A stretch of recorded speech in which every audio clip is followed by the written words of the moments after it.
Hey guys, Joshua Peterson with Peterson Electric. I want to talk to you today about how do you know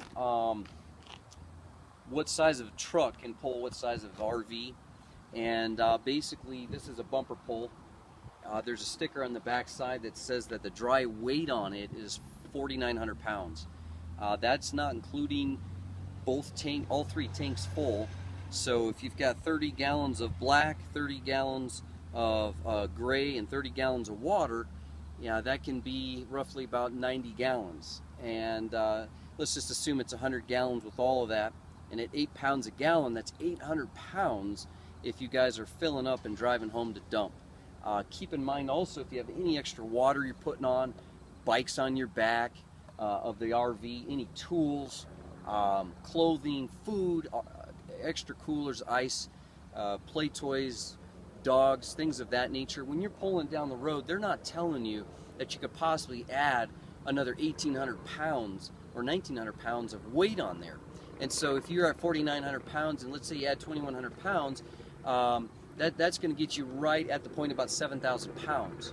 The RV does say how much weight you can put inside of there, and that typically can be anywhere from 1,000 to 3,000 pounds of what the payload could be on top of the axles.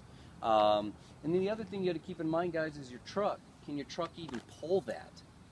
We did have an issue. We had a half-ton GMC that was about 12 years old, had 115,000 miles on it. Great truck. Is a gasser. It's a 5.3 Vortec. I loved the truck. Did so well for me through the years.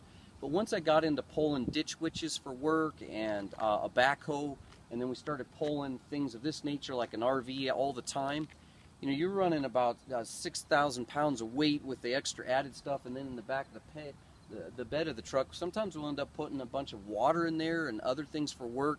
One time we had a blue lift that was just a man lift, and that weighed about 1,000 pounds to do a job. So when we added it all up, we probably had about 8,000 pounds that we were on the RV, plus that we had going on with the bed of the truck.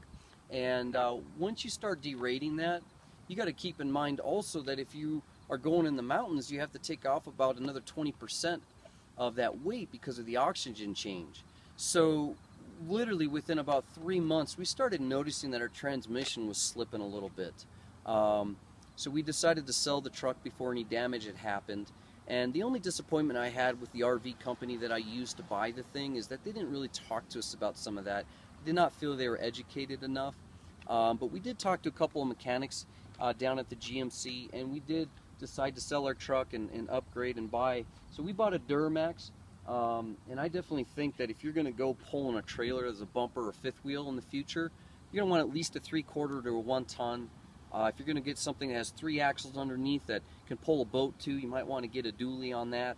But I definitely say that spending an extra $9 grand and getting yourself a GMC or even a Dodge or a Ford, but go ahead and get that diesel. I really think that that diesel makes the difference. Not only was it just getting up the hill, but going down the hill. We just came back last weekend from Trail Ridge and Estes Park, and it's pretty hairy. And some of that pitch coming down can be about 45-degree angle, if not more at some points, and it was really a lot of switchbacks.